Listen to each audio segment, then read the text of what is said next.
Всем привет, с вами Фрост и новое видео на моем канале. В сегодняшнем видео я составлю рейтинг танков World of Tanks Heat. После просмотра данного видео вы узнаете, какие танки в нашей игре имбовые, какие танки качать в первую очередь, какие танки качать в последнюю очередь, а на каких лучше всего вообще не играть. Поэтому обязательно досмотрите это видео до конца. Не забудьте поставить лайк, написать комментарий для продвижения этого видео. А теперь начинаем. Сначала, наверное, расскажу, по каким категориям я буду распределять танки. С-тир – это самые имбовые танки, которые нужно качать в первую очередь. Танки, которые выдают очень высокие результаты, особенно при наличии скилла. А-тир – это танки выше среднего. Это очень хорошие танки, которые тоже стоит качать, но им чего-то не хватает до того, чтобы стать имбовыми. Б-тир – это средние танки, которые, как говорится, ни рыба, ни мясо. Они и не хорошие, и не плохие. Средние по характеристикам. С-тир – это танки уже ниже среднего, которые уже ближе к такому дерьмецу, на которых играть очень тяжело, потому что у них плохие ТТХ, и хороших результатов у вас на них не будет. Д-тир – это просто говнище, которое качать стоит только в последнюю очередь, и стоит прокачать и забыть. А также есть отдельная категория Е, она даже таким голубым цветом подсвечена. Это танки, ломающие баланс. В простонародье называется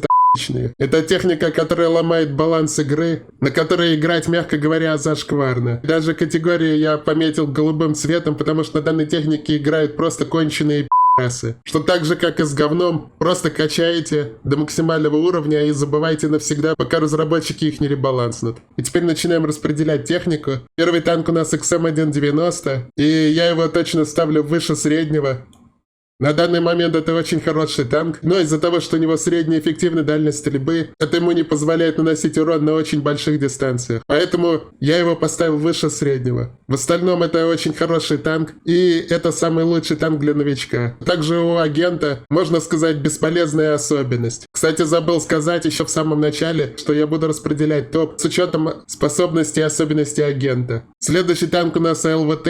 И ЛВТ, конечно же, это имба. Это самый лучший танк класса атакующих. Даже из-за того, что у агента Кента бесполезная особенность, как я говорил до этого, про XM190. В остальном это танк имбовый. Основная способность агента, конечно, немного т***чная, но по сравнению с тем, что у нас будет дальше, она нормальная, можно сказать. Хотя, по сути, это ненормально, что она может выдавать пивной урон, причем без ограничений по количеству техники. И сам танк очень имбовый. При правильной прокачке вы будете на нем настреливать очень много урона. В отличие от XM190, у него значительно лучше эффективная дальность стрельбы, из-за чего вы сможете стрелять на всю карту и отлично пробивать технику. Тем более у него бронебойно-фугасный снаряд при правильной прокачке. А у бронебойно-фугасного снаряда, кроме пробития, никакие показатели не снижаются. То есть вы пробиваете, и урон у него нормальный, что в упоре, что на большом расстоянии. Также при попадании в баки вы будете поджигать с первого выстрела. Из-за чего этот танк имба. То вы просто можете чисто на поджогах играть, наносить кучу урона и также фармить очень много опыта. Даже можно вот эту жижу не использовать, которую он выстреливает там по одному из способностей, чисто тратить энергию на гранаты, если что. А поджигать можно чисто выстрелами. Что именно из-за поджога этот танк становится очень сильным. Следующий танк у нас М61 у агента Риппера. И я его поставлю в Б-тир. Это, можно сказать, средний танк по уровню. Как я до этого говорил, ни рыба, ни мясо. Что он и не говно, и не плохой. Что у вас на нем каких-то сверхпоказателей не получится. Потому что у него не очень хорошая эффективная дальность стрельбы. Плюс у него способности очень ситуативные. Что если к вам приехали в упор, только тогда вы можете их использовать. Это пулемет и таран. Также этот танк очень плохо эффективен на больших дистанциях. Из-за того, что, как я до этого говорил, эффективная дальность стрельбы у него плохая. И плюс еще падение пробития с расстоянием. Из-за этого он не может настреливать на большие расстояния. Что можно сказать, этот танк зависим от карты и от режима. Что если вам попадается большая карта и режим какой-нибудь завоевания, то вы на нем будете мало настреливать. Но если вдруг повезет и попадется маленькая карта и какой-нибудь режим контроль, вы на нем можете в принципе дать нормальный результат. Ну и у агента, кстати, основная способность способность, можно сказать, бесполезная стала. Если поначалу после релиза этот напалм, он был нормальным, но сейчас большинство игроков к этому адаптировались и знают, как с этим бороться. И часто ты скидываешь напалм, и оттуда все просто уезжают. У меня у самого так бывает, когда на меня напалм скидывают, в 99% случаев я не получаю урона, потому что я успеваю среагировать и отъехать. Очень редко, когда я там не замечу, либо засмотрюсь куда-то, либо в огне, либо в дыму не видно, например, или в тепловизоре. Тогда я могу пропустить, но в 99% случаев я и многие другие игроки просто с него уезжают. И способность бесполезная. И именно вот из-за этого я поставил этот танк в категорию средних. Следующий танк также у Рипера, это М60А2. Его я, конечно, ставлю выше среднего. По-настоящему этот танк очень сильный. Но есть один момент, из-за которого я его не поставил в имбы. Это наличие баллистики. По механикам игры в нашей игре баллистика есть только у фугасов. У остальных снарядов ее быть не может. Кстати, про снаряды я делал видео, поэтому вы можете посмотреть видео по подсказке в правом верхнем углу. И если вы не знаете, как работает баллистика, снаряды и другие, можете посмотреть. И баллистика в нашей игре только у осколочно-фугасных снарядов должна быть. Но почему-то кто-то из разработчиков решил и на кумулятив баллистику оставить. И поэтому получается, когда вы страдаете 43 уровня, если я правильно помню, чтобы прокачать этот танк, а страдать вам 43 уровня придется очень много, потому что в стоке этот танк кусок пока вы не прокачаете кумулятив. И когда вы дострадаете до кумулятива, у вас все равно остается баллистика, и вам нужно привыкать. Сходу вы на этом танке, конечно же, нагибать не сможете, потому что, как я до этого сказал, нужно привыкнуть к баллистике. Но когда вы привыкнете, вы будете просто жестко на этом танке рвать. Потому что на данный момент этот танк один из лучших по альфа-урону. Лучше альфа только у Леопарда 2 ФК, про который я позже буду говорить. Подправили прокачками, перками и особенностями, и способностью. А так у этого танка один из самых больших уронов в игре, что вы при каждом выстреле в боеукладку будете наносить от 1500 до 1900 урона. Поэтому если вы привыкнете, так сказать, к аппарату, привыкнете к баллистике и будете просто жестко настреливать на этом танке. У меня на этом танке такие бои получались. По 40, по 50, по 60 тысяч урона. Чуть ли не каждый второй, третий бой. Поэтому этот танк я ставлю выше среднего, но из-за баллистики я не могу поставить его выше, потому что этот танк подойдет не каждому игроку, и плюс нужно очень долго привыкать. Особенно если стрелять идеально. Следующие 3 танка у нас идут, поэтому я их сразу ставлю в ломающий баланс. Тут я долго, наверное, размусоливать не буду. Про технику я уже отдельно снимал видео. Опять же, можете посмотреть по подсказке в правом верхнем углу. Данную технику нужно просто прокачать до 50 уровня и забыть до того момента, пока разработчики наконец-то не ребаланснут. И до этого момента из принципа на этом говне не играть. Потому что эта техника ломает баланс, имеет запредельные характеристики по скорости, динамике, плюс другие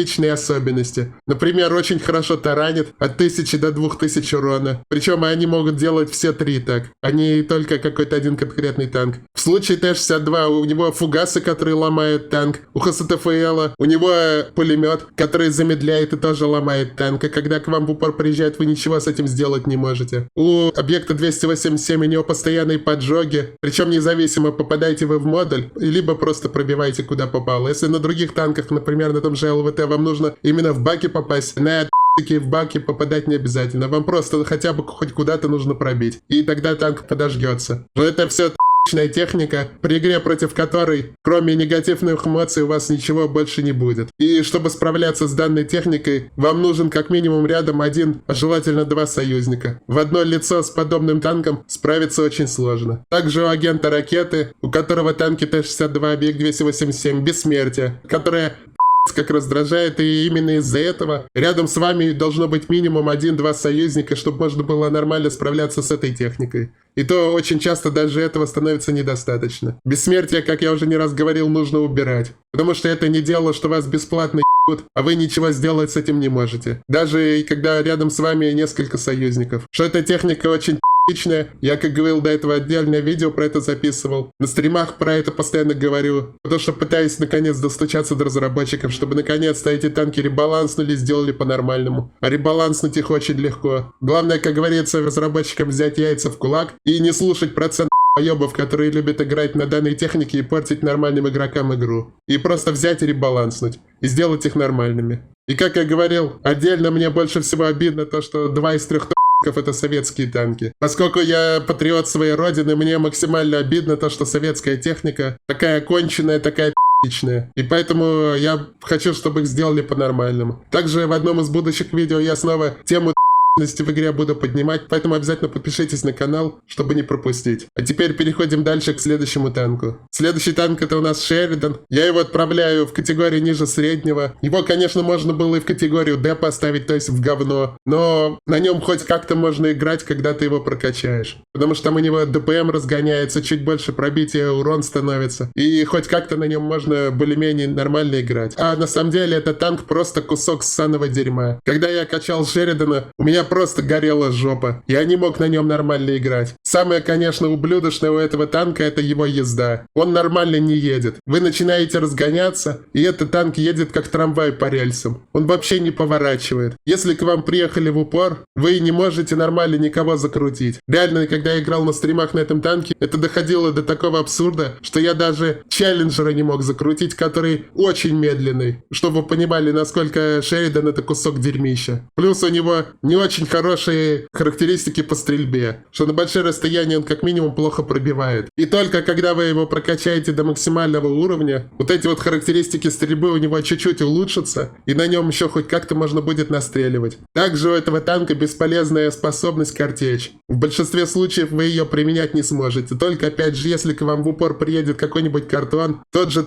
с ТФЛ или какой-нибудь леопард в вас упорится. Вы можете заехать к нему сзади желательно. Опять же, при том условии, если он затупит и не будет крутиться. А если будет крутиться, вы его объехать не сможете. Как я до этого говорил, вы даже челленджера закрутить на этом говне не сможете. И поэтому, если попадется вменяемый игрок на каком-нибудь леопарде, он вам не даст сзади заехать. И только сзади вы сможете пробить, потому что эта картечь даже в борт практически никого не пробивает. Очень редко, когда вы сможете кого-то пробить. В основном только в жопу корпуса и башни вы сможете пробивать. Если, как я до этого говорил, вас упорится, и вы каким-то чудом сможете объехать противника, тогда вы сможете ему выстрелить в жопу и нанести чуть больше 1000 урона картечью. А в основном в 99% случаев это бесполезно. Плюс способность агента полное дерьмо. Это бомба, которая скачет, улетает в космос, и какого только абсурда я на стримах не видел, когда я пытался ее использовать. Она сама по себе тоже, можно сказать, потому что замедляет очень сильно, если в вас все-таки попадут. Но когда ты начинаешь кидать эту бомбу, она влетает в какие-то препятствия, просто то в космос улетит, то укатится, то еще что-то, какой-то бред с ней происходит. Что способность, можно сказать, больше бесполезная. И применить ее только можно, если ровная поверхность, и нигде ничего нет, никаких дополнительных объектов на карте. Плюс особенность агента тоже бесполезная. И из-за всего этого я оставлю этот танк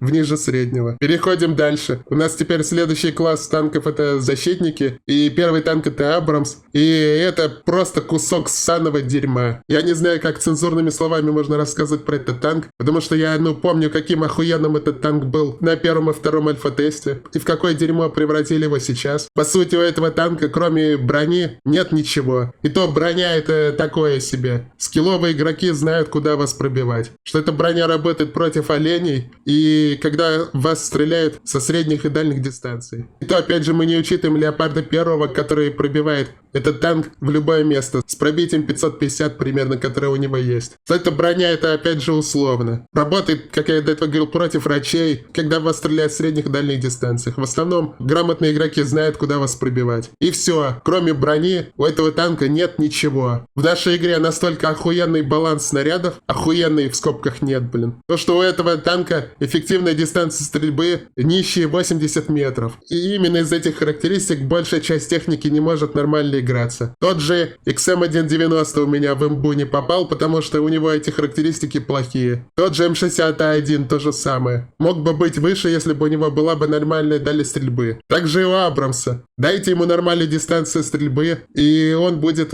выше по рейтингу, чем сейчас. А сейчас это просто говнище. Самое главное у танка — это нанесение урона. Данный танк наносить урон нормально не может. Он максимально зависит от карты и от режима. Если вам вдруг повезло и вы попали на режим контроль на какой-нибудь маленькой карте, или в режим ликвидации, который я терпеть не могу, но все же этот танк там более-менее нормально играется, вы сможете нормально играть, потому что все будут ездить на очень маленьких дистанциях и чуть ли не в упоре. Но если вдруг вам не повезло попасть на какую-нибудь большую карту, то все, вы будете просто бесполезны. Вы просто будете мясом для большинства танков в этой игре. особенно для снайперских, которые сейчас являются метой. Опять же, как я до этого говорил, из-за плохого баланса снарядов в этой игре. Я не знаю, я про эту тему, может быть, в будущем даже видео сниму. Потому что именно вот этот баланс снарядов, он просто губит большое количество танков, из-за чего они играются не так хорошо. Про способности я вообще молчу. Активная защита, которая практически бесполезна. Можно иногда использовать, когда вам нужно только ХП восстановить, чтобы вас не дамажили в этот момент.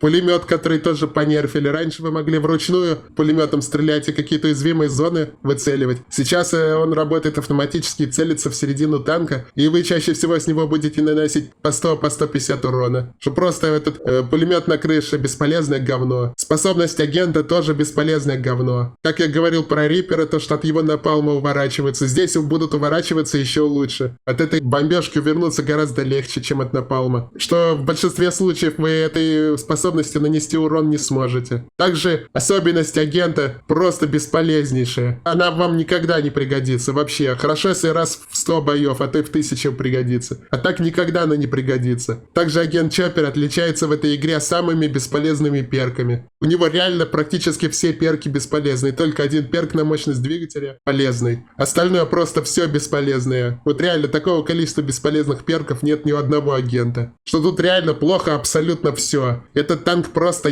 ссанина. Я вот говорю, я не знаю, как цензурными словами это можно рассказывать про него. И когда вы будете качать, вы будете по-настоящему страдать на нем. Что его нужно прокачивать только в последнюю очередь. Как я тоже не раз говорил, мне обидно. На первом-втором альфа-тесте это был один из лучших танков игры, теперь это один из самых худших танков игры. Из-за баланса снарядов. И, кстати, перед тем, как я продолжу, хочу вам напомнить, что если вы не знаете, как прокачать танк, вы можете платно подписаться на мой бусти и найти самую лучшую прокачку танка, либо агента.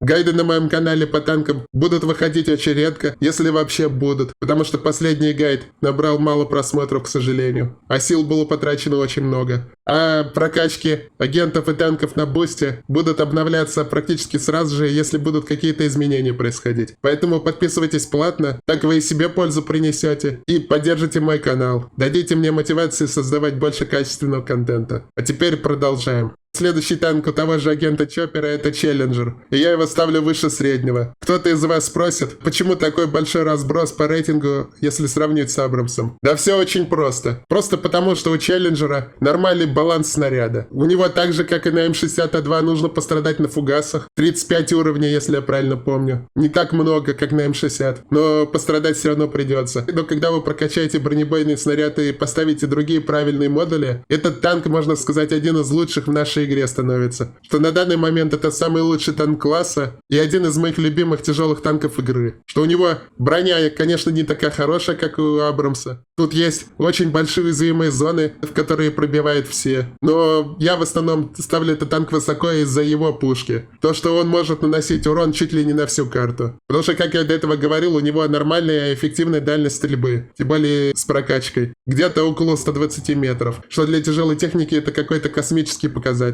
Плюс неплохое пробитие. Кстати, я забыл сказать, у Абрамса еще и пробитие 320 мм, что тоже дерьмо. Нет дальности стрельбы и пробитие дерьмо. А у этого танка и пробитие хорошее, и эффективная дальность стрельбы, можно сказать, очень хорошая для данного класса. И благодаря этому вы на этом танке не будете чувствовать себя ущербным на любой карте в любом режиме. И сможете нормально настреливать урон. Кто-то из вас также может спросить, почему я его тогда в имбо не поставил. Потому что, опять же, вспоминаем, что до этого говорил про агента Чоппера, что у него и перки, и особенности, способности практически все бесполезные. И плюс, самый главный недостаток Челленджера, он очень медленный. Он еле едет, плохо поворачивает, и именно из-за этого я его не могу поставить в имбы. Что если агента Чоппера ребаланснуть способности, особенности и перки, то этот танк может тогда попасть в имбы. А пока что нет. Пока что только выше среднего, но это все равно очень хороший танк. Как говорится, как в случае М60А2, страдания на фугасах окупятся, когда вы прокачаете его. Следующий танк XM1F, агента Эмбер. Я его ставлю в средние. Этот танк хуже Челленджера, у него хуже эффективной дистанции стрельбы, из-за чего вы не сможете на больших картах нормально наносить урон. Конечно, вы будете это делать значительно лучше, чем на Абрамсе, но не так хорошо, как на Челленджере. Но у этого танка очень хорошее пробитие 410 почти миллиметров. Что можно сказать, это танк более-менее спасает, из-за чего он хоть как-то на средней дистанции может стрелять. На большие, как я до этого говорил, не может. Плюс Плюс у этого танка очень большая уязвимая зона в башне. Это триплекс, в которой знающие игроки пробивают каждым выстрелом. А если при правильной постановке танка, вас будут еще в БК туда кумулятивами шить и наносить много урона. Что этот танк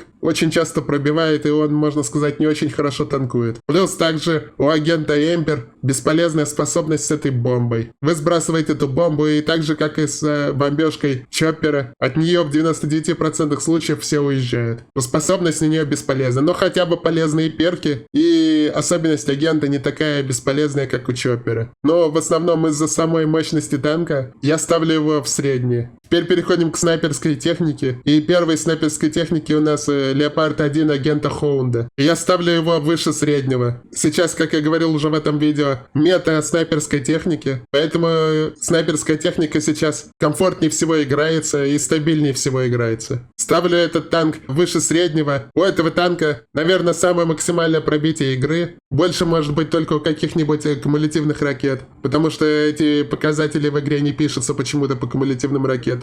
Поэтому точно я сказать не могу. А так у него одно из самых больших пробитий в игре, то ли 530, то ли 550 в правильной прокачке, я точно не помню, примерно столько. Основная способность агента тоже хорошая. Можно добить фраг, либо нанести 1100-1200 урона просто по фуловому танку. Особенность агента, да, такая пивная, но для скиллового игрока будет бесполезно. Потому что скилловый игрок и так знает, куда нужно целиться, чтобы модули урона носить. Перки тоже у него полезные, не как у некоторых агентов других. Что можно собрать нормальную сборку, чтобы еще больше усилить свой танк. Также способность танка — ловушка. Когда вы прокачаете огненную, то это вообще, можно сказать, тоже имба. Можно будет очень часто сжечь противника. Вторая способность, которая приманка. При правильной прокачке вы ее можете сделать бомбой, и когда вас упарывается, вы просто перед противником ее ставите, и противник получает в среднем 700 урона. Что против упарантов тоже хорошо использовать. И кто-то из вас спросит: вот ты рассказываешь, все хорошо, почему Леопард 1 не имба? Я его не могу поставить в имбу, потому что у него бронебойный снаряд. Был бы у него кумулятивный снаряд, это была бы имба. Но поскольку у него бронебойный снаряд, я его могу поставить только выше среднего. Потому что, играя на Леопарде, у меня постоянно какие-то чудесные рикошеты происходят, хотя стреляешь в правильное место. Также, когда ты пробиваешь, казалось бы, в правильное место, почему-то по модулю урон не проходит. Что какая-то рандомность у него есть, я не знаю. И именно из-за того, что это бронебойный снаряд, у него небольшой конус поражения внутри танка, и плюс он не глубоко заходит в броню. И из-за этого вот такие вот случаи происходят. И именно поэтому Леопард, он не особо такой стабильный. Ты иногда на нем стреляешь, не попадаешь в модули, иногда стреляешь, рикошеты какие-то странные. И именно из-за того, что у него снаряд бронебойный, я его ставлю выше среднего. Также забыл сказать, что у него тепловизор есть, что тоже сейчас актуально. И, кстати, какой ЛВТ, я тоже забыл про это сказать. Тепловизор сейчас актуален, поэтому где есть возможность поставить его в прокачке, берите. Пока что это второй танк, который мы сегодня разобрали, у которого есть возможность взять тепловизор, потому что разработчики ввели такой прекрасный расходник, который называется «Дымы», из-за которого засрано полкарты, который, по сути, этот расходник является и из-за чего сейчас тепловизор очень сильно актуален. Переходим к следующему танку. Следующий танк МХ-10, и я его ставлю в МБ. Главное преимущество этого танка, конечно же, это кумулятивный снаряд. Вы на любой дистанции можете эффективно настреливать. Независимо, в упоре к вам противник находится либо за 500 метров или больше. И также этот танк неплохо ездит, что передом, что задом, что вы можете быстро откайтить с позиции, если по вам стреляют. Да, у него бесполезная одна способность, это БПЛА-разведыватель. Его очень часто сбивают. Но если вы его правильно прокачаете, вы будете сразу подсвечивать противника, а не через какое-то время. Плюс ракеты самонаводящиеся. При правильной прокачке вы можете выпустить 2 ракеты, если танки не отмечены, и 3 ракеты, если танки отмечены. Но, как я до этого говорил, из-за чего этот танк имба, это из-за его снарядов. Но у этого танка медленное сведение. Конечно, не такое медленное, как у одного из следующих танков, которые ввели в последнем патче. Я думаю, вы уже поняли, про какой танк я говорю. Но если вы привыкнете, вы будете жестко на этом танке разъебывать. Переходим к следующему танку, это Брэдли, агента Фузера. Я его также ставлю в имбы. Брэдли хоть и нерфили, потом его в последнем патче апали. Я надеюсь, когда это видео выпущу, обновление не выйдет, потому что скоро, скорее всего, должно выйти еще одно обновление. Поэтому я надеюсь, я успею это видео выпустить до обновления, чтобы информация была актуальна, на всякий случай. В последнем патче этот танк обратно апнули. Теперь он с ракеты наносит примерно 1500 урона. До нерфа он наносил 1800-1900 с правильными перками прокачки. Сейчас 1500. 1500. Но я, как и до этого говорил, я ставлю этот танк в топ, потому что у него кумулятивные ракеты. А кумулятивы и кумулятивные ракеты имба. Потому что вы на любом расстоянии можете эффективно дамажить. Также этот танк очень хорошо поджигает технику противника, если вы стреляете по бакам. Очень важно, в отличие от к объекту 287, вам нужно именно по бакам стрелять. Что ракетами, что с автопушки. С ракетой в баке он поджигает с одного попадания. С автопушки нужно какое-то количество выстрелов пострелять, и тогда поджог будет. Но у этого танка бесполезна одна способность, это его лазер. Вы его практически никогда использовать не будете, потому что он как минимум бесполезный. И также он жрет энергию. А у вас энергии и так будет уходить на стрельбу ракетами. Что касается агента, у агента, можно сказать, одна из самых полезных особенностей игры. Он снимает все негативные эффекты. Поэтому, если вас поджигают, вы мгновенно тушитесь. Если вы поставите в правильной прокачке правильный перк, вы сможете еще раз потушиться. Также у агента основная способность. Немножко личная, можно сказать, но, как говорится, пойдет. И теперь переходим к следующему танку, это Мардер. Я его ставлю выше среднего. Ставлю выше среднего, потому что у него, по сравнению с Брэдли, нет брони. У него осколочно-фугасные ракеты, не кумулятивные, из-за чего большинство техники вы пробивать не будете, а просто будете настреливать по 600-700 урона. Еще ему в последнем обновлении чуть-чуть поднерфили ДПМ ракетами и мины, в принципе, которые редко когда использовались. Но из-за того, что это танк снайперский, я его ставлю выше среднего, потому что снайперская техника сейчас имба. И теперь переходим к новым танкам, которые добавили в последнем патче. И как я считаю, мне нужно было отдельную категорию для этого танка сделать. Какой-нибудь S+, супер-мега-имба. И, конечно же, все из вас, наверное, поняли, что я говорю про Леопард 2 FK. На данный момент это самый сильный танк игры, самый стабильный танк игры, что даже в плохих боях вы сможете на нем давать очень хорошие результаты. Как я говорил, тут, наверное, какая-нибудь категория S+, должна была быть, потому что это танк абсолютно сильнее этих трех, которых я поставил сюда. Что при правильной прокачке танка агента он выдает какие-то нереальные результаты. Как и говорил, даже в проигранных боях. И также в последнем обновлении его немножко ребаланснули, чуть-чуть понизили альфу и повысили модификатор урона по боеукладке. Что теперь при правильной прокачке агента и танка самого под способности стимулянт вы сможете нанести практически 2000 урона по боеукладке. Что вы будете где-то наносить примерно 1800-1900 с чем-то. Примерно вот столько. Также у него вторая способность есть, которая мешает прицеливаться, но она работает криво. И у агента основная способность, как по мне, самая сильная в игре, что вы можете поставить танк-копию и можете стрелять с двух танков. Либо играть на одной позиции, либо на разных позициях. Опять же, как играть на этом танке, вы можете посмотреть мое видео, я не так давно выпускал гайд по этому танку. Можете посмотреть по подсказке в правом верхнем углу. Как я уже говорил, я потратил на создание гайда 3 недели, но, к сожалению, просмотров набралось очень мало. Поэтому, если вы еще не видели, обязательно зайдите, посмотрите. Я там подробно рассказываю, как качать танк, как качать агента, как играть на этом танке. Что будет очень полезно. Потому что именно скилловые игроки на этом танке дают хорошие результаты. А слабые игроки считают этот танк дерьмом. И переходим к последнему танку. Тоже был добавлен в последнем патче, это Леопард 2 КСТ.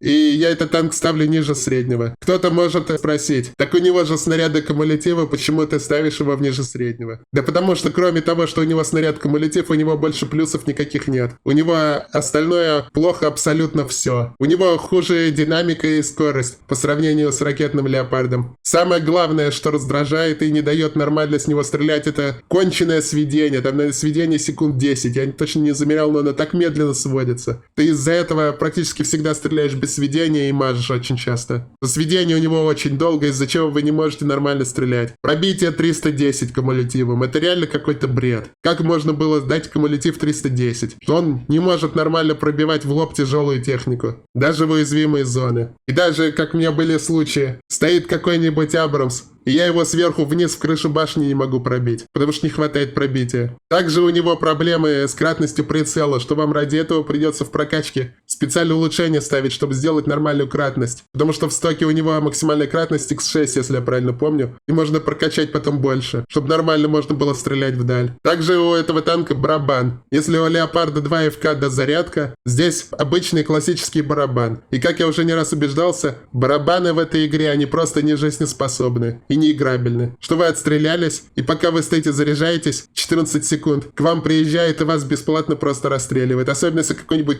типа вот этого ворвется, вам просто пизда. Вы ничего не сделаете. То же самое к способностям переходим. Одна способность вот эта, которую вы Эми бомбу кидаете, она, да, может подамажить. Но вторая способность, типа, на маскировку, она полностью бесполезна. Вас увидят даже под этой маскировкой в большинстве случаев. И я тоже уже адаптировался, и я вижу противника, который едет замаскированный. Что эта способность полное бесполезное говно. Что реально у этого танка плохо абсолютно все. У него единственный плюс — это кумулятивный снаряд, из-за чего вы вдаль можете дамажить без потери урона и пробития. Все, в остальном плохо все. И поэтому я его поставил ниже среднего. В говно не поставил, потому что кумулятивы есть. Были бы у него какие-нибудь другие снаряды, я бы его поставил в говно. Точно бы. И по итогу что у нас получается? Видео, скорее всего, получилось очень долгим, потому что, как всегда, долго размусоливал. Надеюсь, получится что-то при монтаже сократить. У нас получилось 9 хороших танков, которые вам нужно качать в первую очередь, особенно вот эти. И потом уже вот эти. Вот это вот самое лучшее, что есть сейчас в игре, самое имбовое. И очень часто требующее скилла. Что Леопард 2 FK, что Брэдли, что тот же АМХ, Мардер Леопард, М62 особенно, они все требуют скилла, более-менее вменяемого. Новичкам на этих танках будет играть очень тяжело. Новичкам лучше играть на каком-нибудь XM190, ЛВТ, Челленджере. Там пострадать, конечно, придется, но можно. А вот это все требующая скилла техника. Что, как вы можете видеть, у меня в топ попала техника, которая зависит от рук. Но при наличии скилла она становится очень мощной и нереально разрывает рандом. Остальное уже качайте в последнюю очередь, что как там получится. И можете прокачивать и про эту технику забывать, особенно начиная с С-тира и ниже. И, наверное, на этом видео буду заканчивать. Всем спасибо, кто посмотрел. Обязательно подпишитесь на канал, если не подписаны. Также ставьте лайки, обязательно пишите комментарии. На Телеграм также подписывайтесь с новостями. Всем до скорого